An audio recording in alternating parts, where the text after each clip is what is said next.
principal horror of any system is that it robs our work of its erotic value, its erotic power, its erotic life appeal and fulfillment.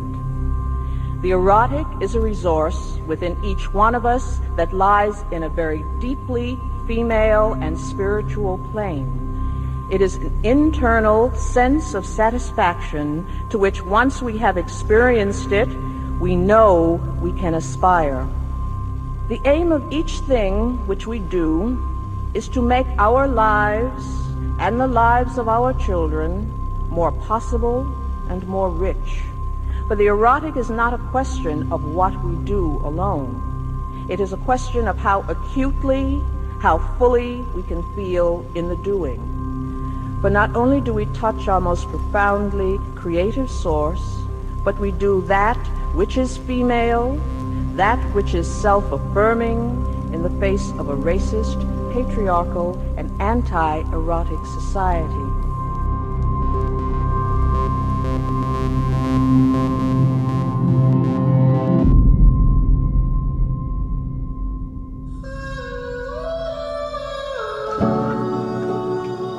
I am a dark-skinned woman who has kinky hair, who has always been curvy, and I have felt very invisible in spaces where the male gaze was the validation for womanhood. I was a little girl, and my grandmother, she kind of projected onto me a very colorist view. So before I could even experience what that was, it molded and shaped what womanhood would be for me. A lot of people feel like I'm one way, but then when they get to know me, I'm a totally different way than what they perceive me to be. In order to be utilized, our erotic feelings must be recognized. The need for sharing deep feeling is a human need.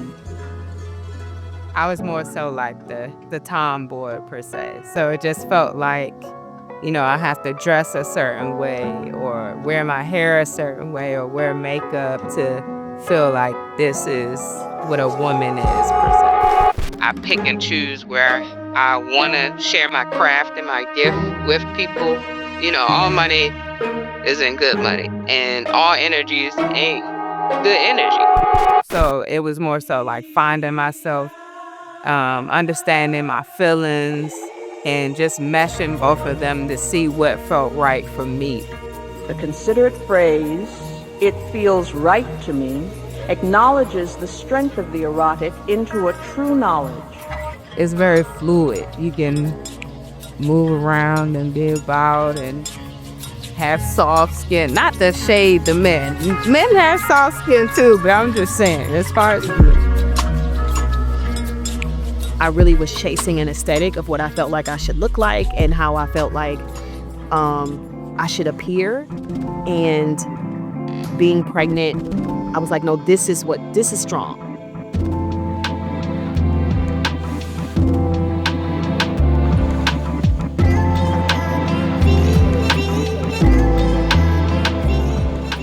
I've gained a lot of weight since I've had my baby, but I do exist in what is considered to be a privileged body type, which I recognize that. My waist is small, got big legs, big, that heavy chested, like that's always been a thing for me. So, but there are people who do prefer like smaller, more petite, short, little, and I've never been her.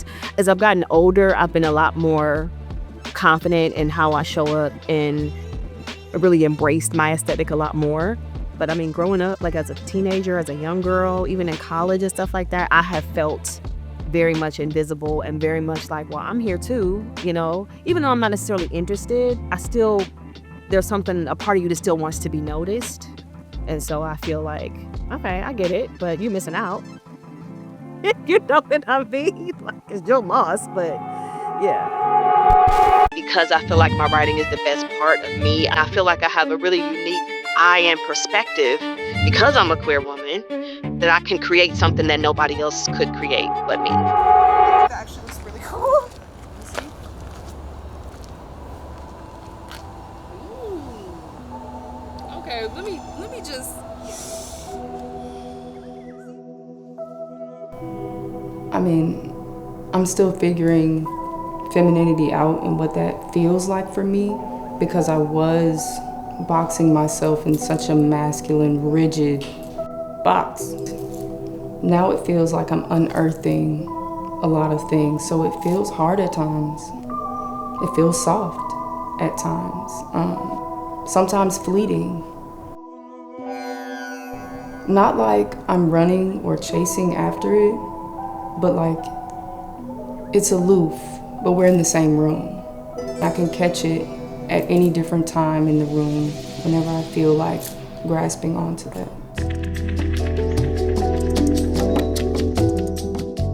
Being in a patriarchal society, you have so much representation of what should be, so many formalities, and a lot of times that was under the guise of masculinity. Whether it be family figures, whether it be media I was consuming as a child, what was masculine always seemed right. Which I think I'm fluid and I possess that duality, the energy of masculinity, but what it looked like and what I wanted to portray was this false narrative. And for this reason, we have often turned away from the exploration and consideration of the erotic as a source of power and information. The nature of my work is just as fluid as I am. There's a little bit of whimsy, there's a little bit of grit, and I try to navigate that as much as I navigate through my lived experiences. The community is everything. Just going back to the history of our ancestors, that's how we survive. What I don't have, you may have, we can share, we can come together to make something big. When we begin to live from within outward, in touch with the power of the erotic, then we begin to be responsible to ourselves in the deepest sense. I get to just be free. I guess what's coming to me, like just being free, just flowing, just grooving. If I want to twerk a little bit, I will. You know what I'm saying? Like it's just whatever just feels good to me. The best thing about being queer is that you make your own rules. You set your own tone. There is no who is the man, who is the woman, who is this, who's doing that. It's whatever you want it to be.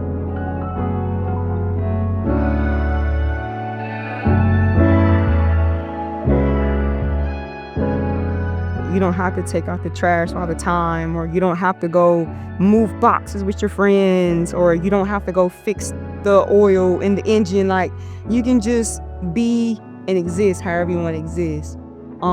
Your presentation is just a layer of you, but it doesn't define you.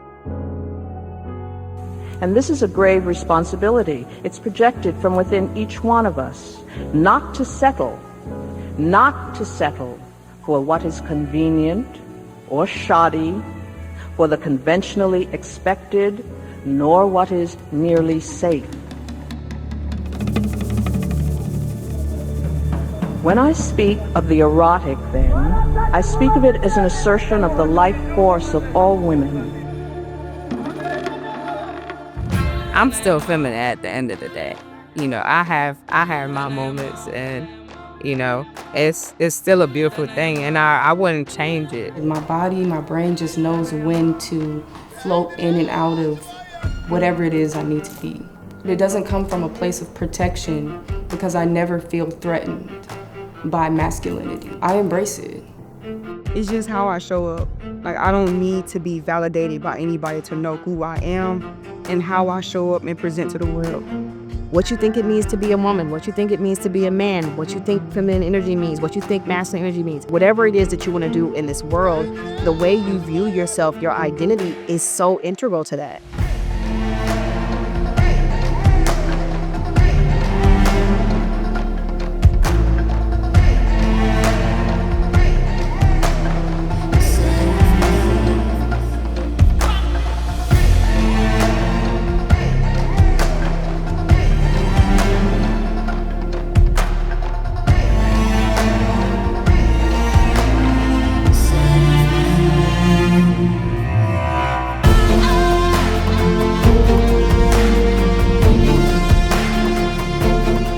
Once having experienced the fullness of this depth of feeling, and recognized its power, in honor and self-respect, we can require no less of ourselves.